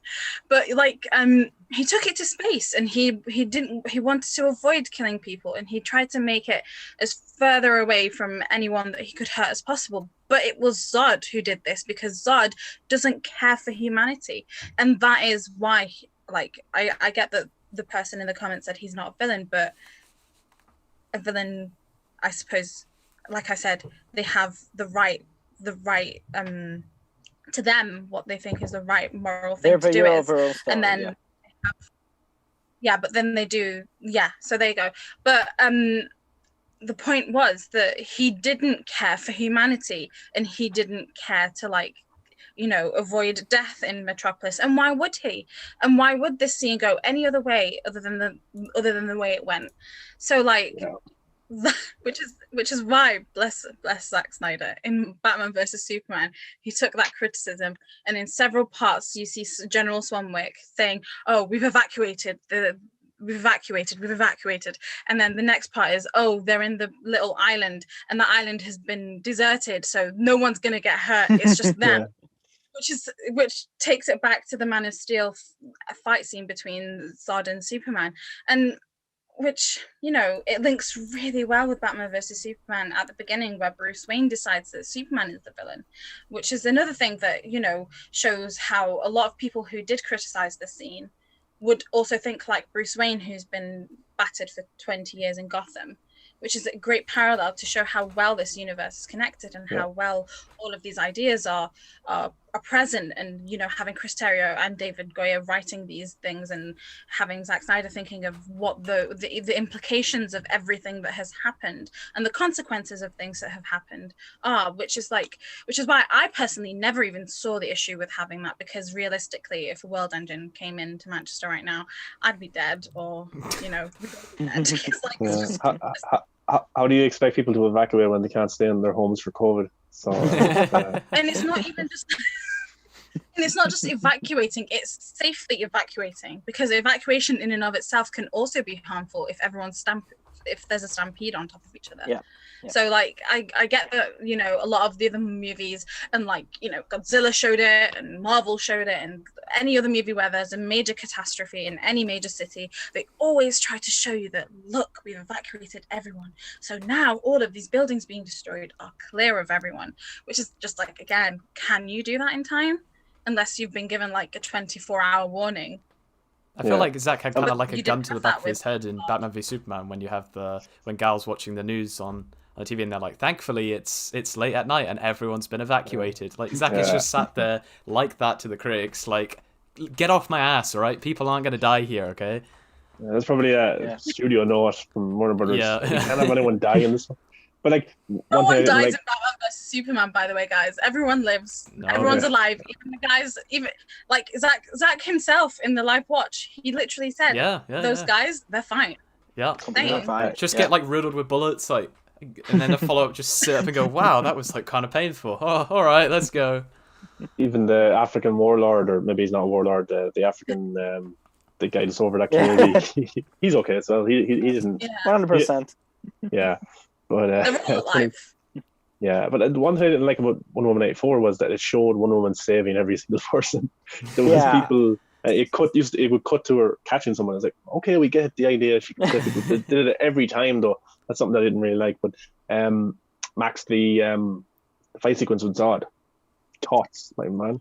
I think that fight sequence was the probably the most theoretically accurate fight scene between two gods, two godlike beings, because we've never saw anything like it before. The way they were throwing each other around, making stuff explode, but with Clark trying to avoid damage, but with Zod going like, no, you destroyed, you made me an empty shell. I don't have a purpose. My only purpose now is to make you suffer, not kill you, but to make you suffer. I want to kill every person I can in this planet, destroy the planet, and then I want to kill you. And that's amazing. I love how the fight goes from one point of the city to the other, to space, to ground, down to the ground, because Superman is trying to stop him. Is trying to to make the fight a bit less, make less damage as possible to the city.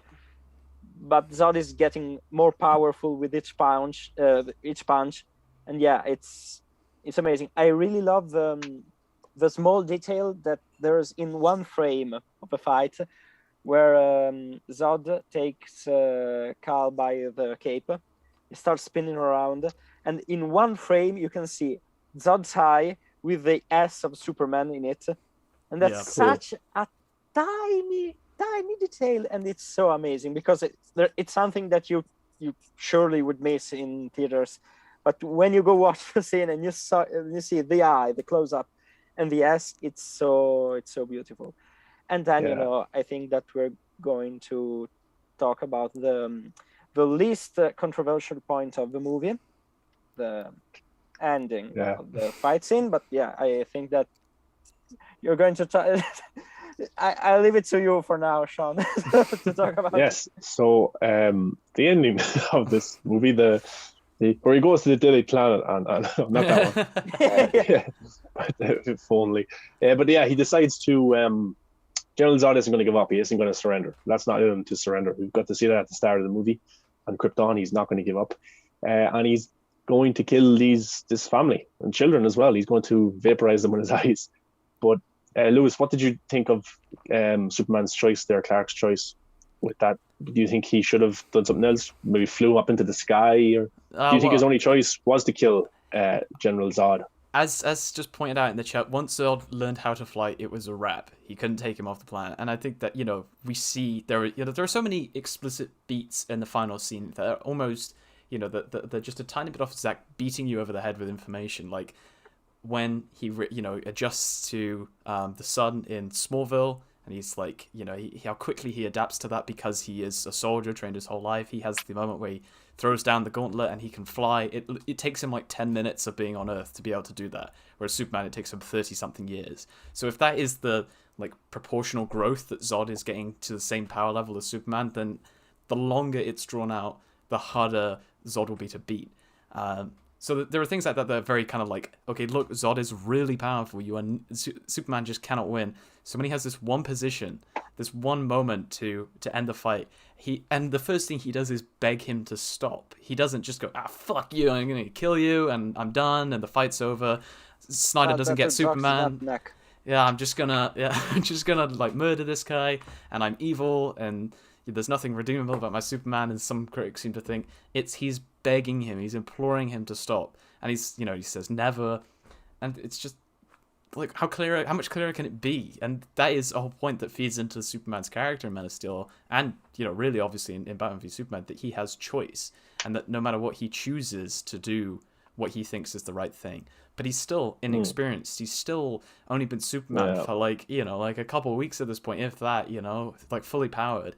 And it's very clear to see that from everything he's learned about Zod and all of his interactions with him, that Zod does literally plan on killing everyone. Like, what is Superman to do that? He takes him to space.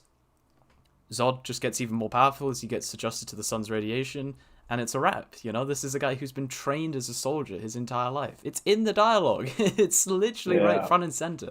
So, yeah, I don't find it controversial at all. I think it's more of a powerful moment for Clark at that point, because then he has to deal with the fact that he knows he is responsible for Krypton never coming back, but he took that choice fully in control and, you know, full agency. So, yeah, people who say it's controversial, I don't get it. And the damage as well. Like, I do not get that point either. I think there's a channel on YouTube called, like, Man of Steel Myths or something, and they debunk it, and they go through the entire fight, and they point out all the damage that Superman directly causes and all the damage that Zod directly causes.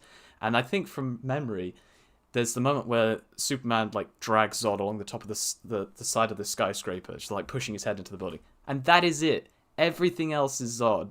Punches him through, like, 5 buildings, throws him around, you know. Everything else is Zod. I don't get the argument. Did you even watch the fight? It just baffles me. Yeah. I mean, like, I think, you know, Chris Terrio should revise his script in Batman vs Superman, and, like, you know, he should tell that to Zod Snap Neck. Yeah. Terrio, who's an Oscar-winning, like, you know, writer, he should have, like, made sure that Zod snapped necked. Stop. Or maybe I don't know. Clark should go to his mother and say, "Mom, am I a fascist?" And she should answer, "Drink your hot cocoa, Clark." Something like that. Yeah. The memories. You're going way back here.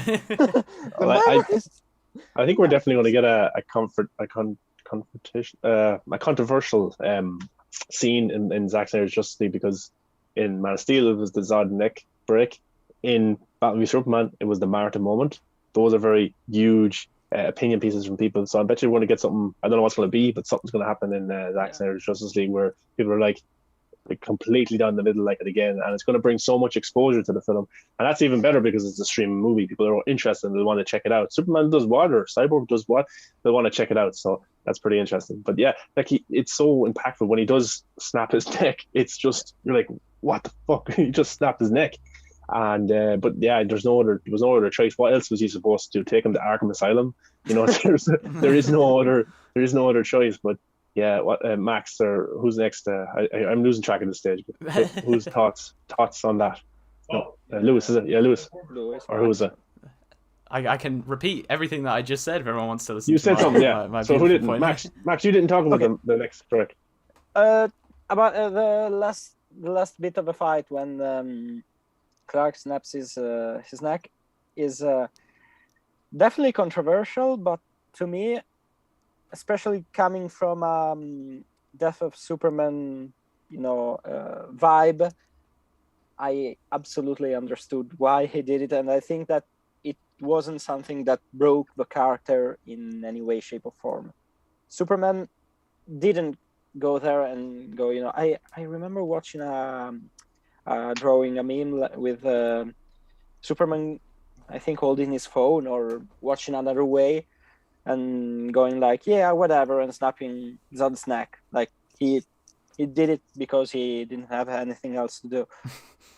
But the beauty of Man of Steel is that Clark doesn't have any other choice. He could have let those people die. He could have let Zod go on a rampage, get even more powerful, and then kill him and kill everybody on Earth. That was his other choice. But the established world that we're in this Man of Steel world, is there was no Batman yet that we know of that Clark interacted with. There was no Lex Luthor. Like there was no other place to put General Zod. Exactly. Yeah. Yeah. The world engine was destroyed. The only thing you could do with General Zod is kill him, because Clark Kent had just become Superman. He doesn't know anything else. He doesn't know that there might be, like in Justice League 2 and 3, or after they win, like they could obviously put a Brainiac in a certain place because it's already established. Oh, we have this to do, but there was nothing established. Yeah, exactly. And one criticism that Man of Steel gets is the fact that Snyder should have added something so Superman could have avoided killing him. So they're policing the choices of a creative on such a level that you should have done something else completely, because broke the comics, the lore of the comics, and that's just plain. For me, it's just stupid because you can't be so extremist in talking about comic book movies. I know the source says one thing, but you can go, yes, this is the source. This is radicalization about superheroes. It's something really, really weird. Yeah. If Superman in this story, the creator, the artist, wanted to say this is a Superman that had no other choice, it was either the planet or his conscience, let's say. He did the right thing. Yeah, go on, Fatma. No, sorry, Karen. No, go on. But didn't Reeve's Superman also kill Zod, or was that complete? Smiling as well. Yeah. So Reeve's Superman killed Zod, right? But like he smiled through it and made it into like a comedic thing. The powered Zod. I don't remember. He also didn't have his powers at the moment because he and Luthor changed the thing back. So yeah, he already killed Zod. He killed Zod in the comics as well because I remember watching used some kind of death ray, and he said something like, I'm going to live with the pain of doing this choice. But that's something that Superman would do. I think, having Superman kill is something fine. Having Batman kill is something completely different. But thankfully, Batman doesn't kill anyone because these guys are fine, completely fine. Yes. None of those guys are hurt, so yeah.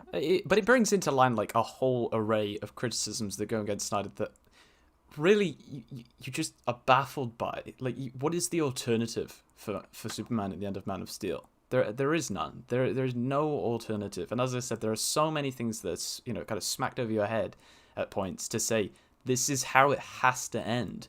There is no. I mean, Superman does have a choice, and that's the running theme of the whole thing. But there's no point where like Lois walks up and she's got like a pair of like kryptonite handcuffs and like, oh okay, look, you could do this, and Superman's like, nah, I'm gonna kill this dude.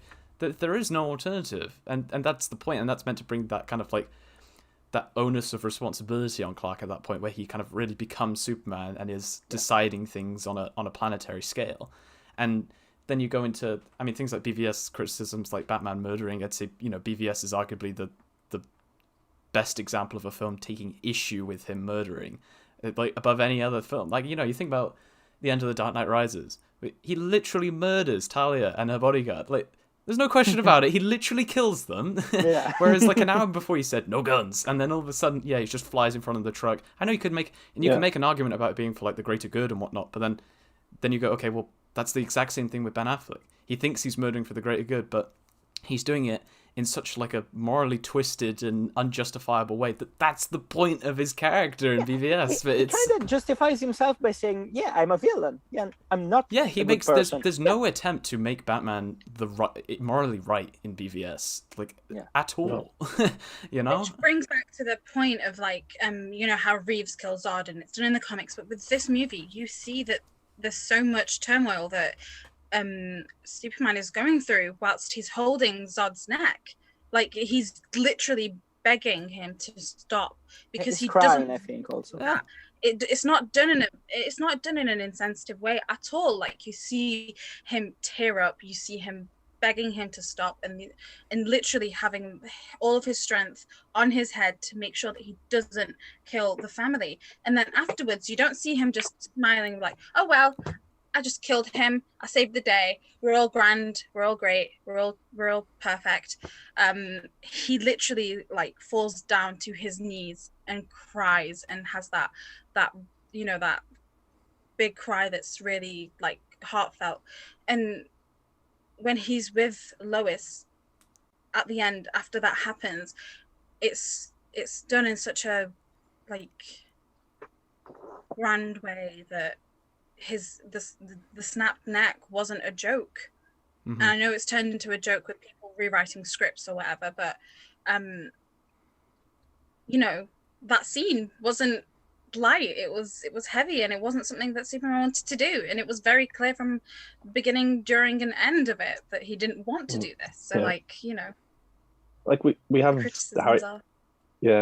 we have the Harry Potter books, so those are adapted into movies. We have Game of Thrones adapted into a show.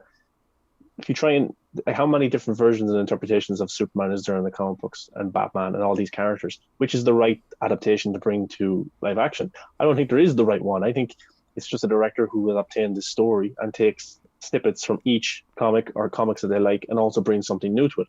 So if Zack Snyder has him breaking his neck and killing him that way, then what's wrong with that? Because it's his interpretation of the story. How is it any different if Zack Snyder wrote out a comic book and in this new comic book published by Zack Snyder, he kills him the same way? And you get the criticism that Zack only knows one comic book. You get that. Like Zack doesn't. You get the criticism of Zack doesn't understand the source material, and then Zack only knows the Dark Knight Returns. And why does he always reference that? And there are so many comic panels that come straight to film, and it's so hypocritical. It's the thing that. Sorry, go on. I was just going to say that if the essence of the character is in the story, then the source material is irrelevant to what the story the director's trying to tell. Spider-Man's still Spider-Man, Batman's still Spider-Man. It's just we meet this Batman in a different place now. That's all. And it doesn't matter what other alternative approaches there are to Superman. This is its own story, and you can't argue that Man of Steel. I find it quite insane to argue that Man of Steel is disrespectful to source material. You can have like specific source materials that it probably completely flies in the face of, but you can't make a film that satisfies every single iteration of Superman, because then it becomes arbitrary. Which storylines do you try and satisfy the most? Which storylines do you sacrifice? And it's just a case of Zack and the team wanting to tell their own story and the consequences of that, which then feed into sequels. It's that narrative that makes the most sense. So long as the ending of him killing Zod makes sense in the narrative of Man of Steel and in the greater narrative that Zack had planned out, it doesn't matter what it does to other source materials because it's so arbitrary as to which ones you say count and which ones you say don't. Yeah, and go ahead. No, and with all due respect to Superman fans, and I love you guys, you're amazing. I'm a Superman fan too, but I'm not like gung-ho about everything Superman in a very particular way. So with Batman fans or like with any other character, people allow the character to go through different versions, through different iterations, through different backstories. At the moment, we've got Ben Affleck and Jeremy Irons as Batman, right? And that's fantastic. It's out of this world. I love it. But also we've got Robert Pattinson coming in, and that movie looks like it's going to be amazing. And there's a leeway that Batman fans and in general fans of a lot of, I'm not going to like trivialize it to Batman and Superman, but like in general fans are more capable of giving leeway to a lot of characters to have different versions and different backstories and different like takes, right? But with Superman, it's so built in on nostalgia to the Reeves that you've got issues with Brandon Routh's Batman. Yeah, that movie didn't do well, it wasn't great, but then that's because that movie was trying to emulate what Reeves was doing, right? And then you've got like the Tyler Superman, which is kind of doing what Reeves is doing, but also has like Man of Steel background, but then you've got like really militant Superman fans that are like, no, you can't have this and you can't do this. And now with the new announcement, it's so hard for the studio to deal with anything Superman that it's taken this long for them to like even decide what they want to do next. And it's so sad, and the criticism will always be there. And I don't know if it's just against Zack Snyder himself or whether it's just because they're so stuck with the love that they have for Reeves that they're not willing to accept anything else. But I don't know, there has to be some leeway given to the character. The character isn't given as much freedom as for a character that fights for freedom. It's very funny that he's not given freedom to be several different iterations. Yeah, the gatekeeping is incredibly strong in the Superman community, and as you say, I completely agree. I feel so sorry for Superman fans because you have all of these different iterations and they're not given any time to breathe. With like, I know with Batman fans there's a lot of the biggest kind of, I'd say, feud within the Batman fandom, if you will, is can we just get some more Ben Affleck? Just get him on HBO Max or whatever, and you don't have to watch it. But like, I personally, huge Batman fan, and I'm like, I loved Christian Bale's Batman. Absolutely love Ben Affleck's Batman. I want more. I'm so excited for Robert Pattinson's Batman. Why would I complain about getting as much Batman as possible? Because this is what I want to see. And with Superman, it's not. You don't just see, Henry Cavill did something I didn't like. Fuck him. I don't care about Zack Snyder anymore. Yeah. This is wrong. It just makes no sense. You're not fun. How many how many people that sit down and press play on these movies have actually read comic books? Exactly. Very little. Yeah.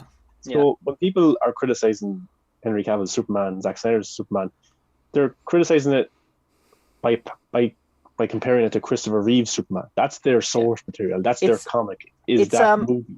It's a Mandela effect of people thinking that Superman is something, but then if they went rewatching the original Superman movies with Reeve, they would find out that those movies were pretty damn dark at points. Yeah. They weren't all, cheers. We see Lois Lane die in the first movie by being suffocated by terrain, and an angry, crying Superman goes around in time to save only her. It's stuff like that. It's those movies were made for a different era. But imagine if today a movie with the exact same plot came out. The articles that would go like, why Superman didn't go back in time to kill Hitler? He could have. He could have. Why 100%. And then Superman is a fascist because he didn't do that. Exactly. Why Superman save only Lois? He could save everyone. He could try to prevent death. All right. He could travel so fast. He could literally save everyone in hospitals, in war zones.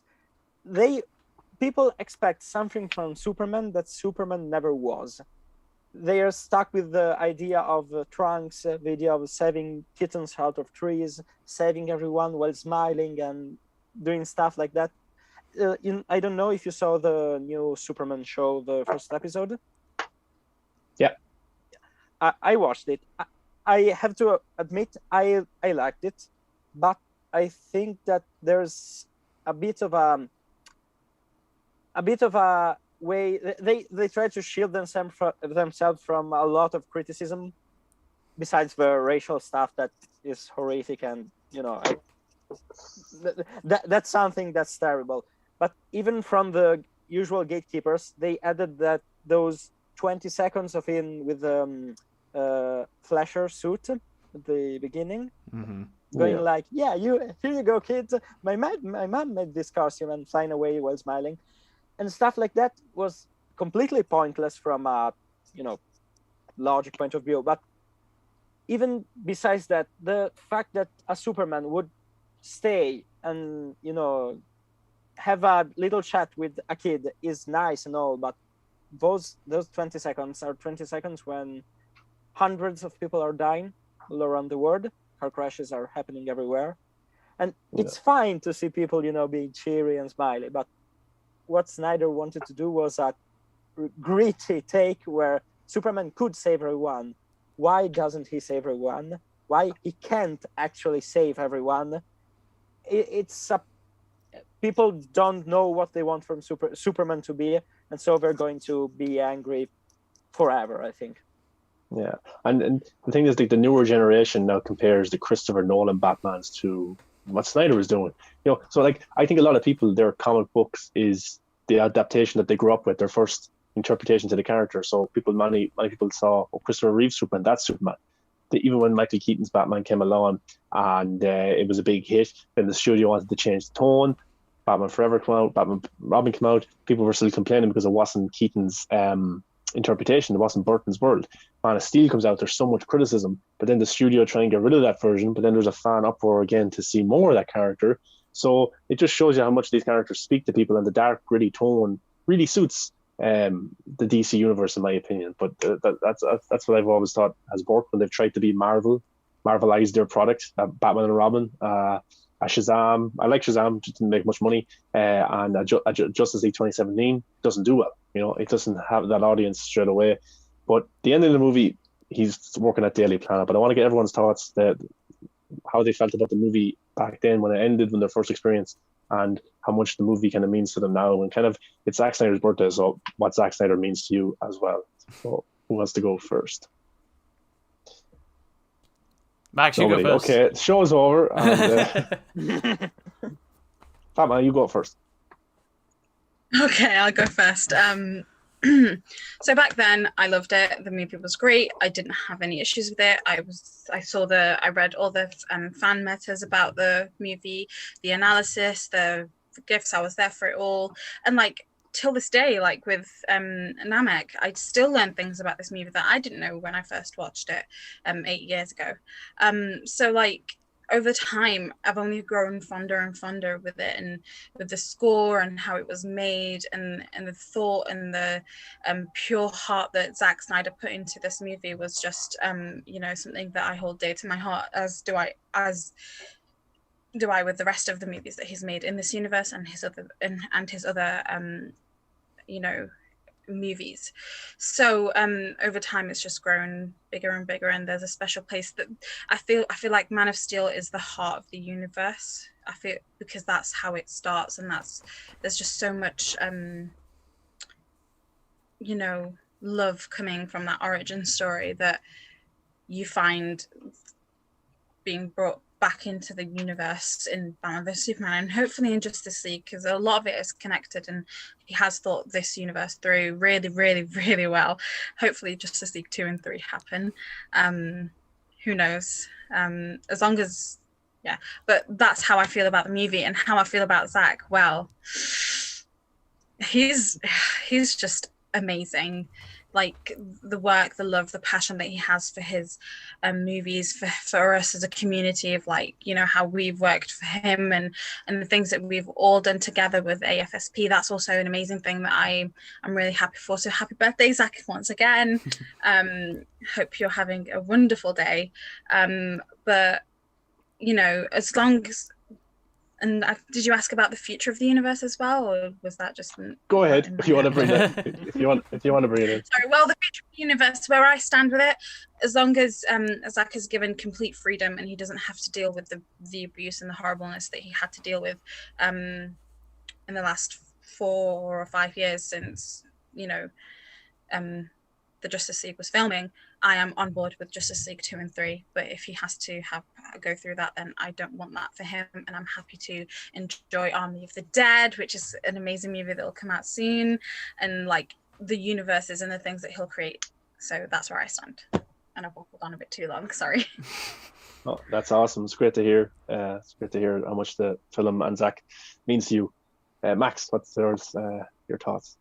Well, my thoughts on the movie are similar, because I loved it when I first saw it, and in a way I think that watching Man of Steel shaped me to the person I am today, because I after watching it I started studying more about movies and similar, and then when BVS closed to BVS, I started my university studies at around art, multimedia and art.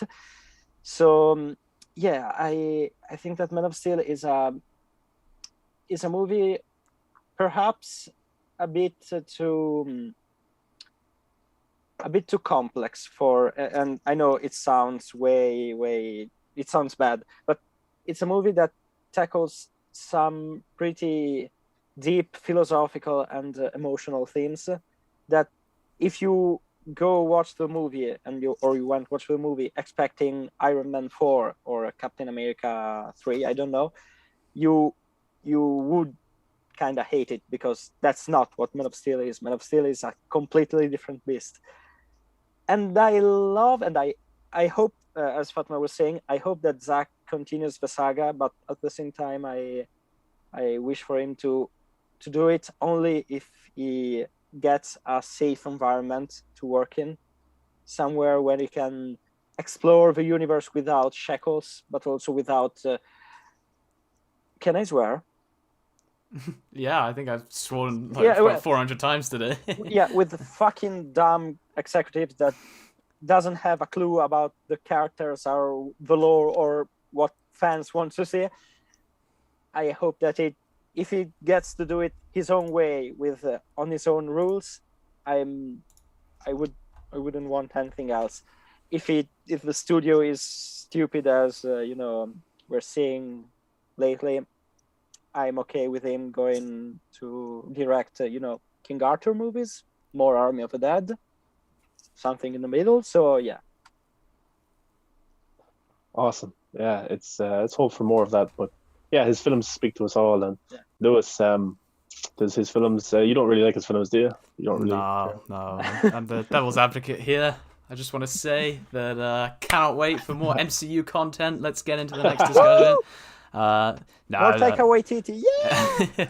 I'll send you a poster. Thank you. I've got the webcam aimed like this. You can't see all like the posters I got up here and up there. I just don't want to overwhelm you guys. But in all seriousness, no. I think one of the things that's really like noteworthy is the fact that us sat here doesn't happen without him. You know, it doesn't happen without a director who puts in as much time and care as he does to his community, to his fans. Yeah, there are some bad apples. 100% they are. It's very ignorant to say that there aren't.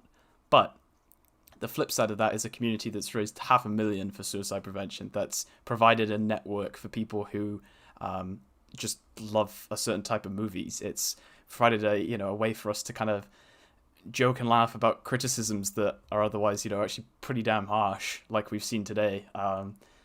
It's just provided an amazing community, and like I go back to the over the last year and just constantly participating in events and tweeting out as much as possible and donating money. And then, flash forward to like end of last summer, Sean's messaging me about doing a show, and I'm like, yeah, I feel at home with these people who are all united by their love of Zack, and being able to talk to you guys today and being able to interact with people in the chat and do all this stuff. It's like, it's amazing. And it's like easily one of my highlights of the week. Sean's like, do you want to do an episode? I'm like, hell yeah, I do. So yeah. And it's made possible by him. He enabled this, amazing group of people to do really awesome things. And so his movies have always mean a lot to me. And it was specifically BVS that really kind of just completely flipped my perspective on movies. And now there's like very few movies that really fully entertain me now because I've set the bar way too high. So yeah, I mean, I'm very much looking forward to Justice League. It's this amazing payoff of 3 years. I remember coming out of watching Justice League, and I think I was going to a flat party with some people at uni, and they were like, oh, so what did you think of the film? And I was just like, it's just something not right. I was kind of vacant the entire night, just thinking like, what did I watch? And then flash forward to now, less than 3 weeks away from actually seeing a 4-hour movie, like completely unrestrained. In terms of Zack's future universe, I think it goes without saying that Warner Bros. Does not deserve him in any way. He has put up with a lot of shit from them that's still going on, and I hope for the sake of especially people like Ray as well, I hope that there is some at least form of justice that comes to service before Zack does anything else for them. I would be very happy if he just says, no, I'm done with you, and I'm just going to go make films with Netflix or whatever, because they actually appreciate what I want to do, and they appreciate the pull that Zack has. You see the marketing for Army of the Dead, it's always Zack Snyder's name on everything. So yeah, I appreciate that. I mean, it'd be crazy, right? It would be absolutely insane if we get through Justice League and nothing else comes out of it, given that it's the most talked about movie. It's the top of IMDb's lists, I think. It's everywhere, and it's going to make a boatload of money. I think people like Jason Keeler are probably just like frustrated that there's certain management that are just standing in the way. But hey, so long as Zack is happy and he's making films that he wants, I think the overwhelming majority of us would be happy knowing that Justice League was the end of his run in the DC, if it meant he was happy with the work he was doing and he didn't have to put up with the shit that we've seen for the last few years. So that's me. Yeah, well said, everybody. It just shows you how much his film has been to us. But yeah, when every time I see the film, it gets better, and it kind of, there's a great symbolism in his films. There's great rewatch value that you can go back and say, oh wow, I didn't see this, and things like that's amazing. So yeah, first time I got to watch Man of Steel, I was kind of taken aback by it because of how different it was. But as time grew on, I appreciated it more. Batman v Superman, the same. All of his movies, Watchmen, Dawn of the Dead. I just really like his art, and it's visually stunning, but it's also compelling and has interesting characters. And one thing that I think is a great benefit as well is because he interacts with his fan base. Not many directors or actors do that, and you feel like he's just a person who appreciates these people who like his work, and he's kind of one of us as well, the way he talks about it. So yeah, to see him interact with people on Vero, to come on people's streams, to mention fans by name, it's something that doesn't really happen that often, and it's kind of, a lot of these actors and directors take that for granted, I think, at times. And Zack is very much one that eats into his fan base, and the reason it happened. But his art spoke to us before we spoke about the Snyder Cut. So I think that's an interesting thing as well. And that's the reason that the Snyder Cut is happening. But yeah, I love Man of Steel, I love Batman v Superman. And I'm sure I'm going to love Zack Snyder's Justice League. And that's probably me being a fanboy, but I don't care. I like all the, I like nearly all movies and comic book movies, so I just like his a little bit more. So this was kind of a Man of Steel retrospective. I took a lot of your guys' times. I didn't mean for it to go that long, but the conversation was pretty good. It was awesome. And interesting. But I plan on doing a Batman v Superman one in about maybe a week from now, a retrospective, just breaking that down. And then before the Snyder Cut comes out, a pre-party, so loads of people from the movement can come by here. You can bring alcohol if you want. I don't really mind. No drugs though, and we can have some fun. Just I thought you were saying you wanted to watch Justice League, so no. I was scared. I was scared for a minute. No, just a pre-party where we just chill. Had different guests come in every 20 minutes or so, talk about our excitement for the next day, which is watching the movie, and just have some fun with that. But thanks very much to everyone who commented, and some great discussion as well. And I want to thank Lewis, my movie buff co-host, because without him, thank you. None of this would be possible, because I'm a caveman. I don't know anything about my look suits my personality. I don't know anything about technology. So Lewis is the reason this happened tonight. And Fatman, thank you very much for coming on. I appreciate it. And Max, my friend, I appreciate you as well. You're a good guest on the Movie Buffs, and tonight some interesting little trivia from you as well. So that's awesome. But thank you so much. We're looking forward to the Snyder Cut, and Batman v Superman retrospective is coming in probably a week from now. So subscribe so you don't miss it, and follow all these cool people. So we'll leave it at that. So see you later, guys.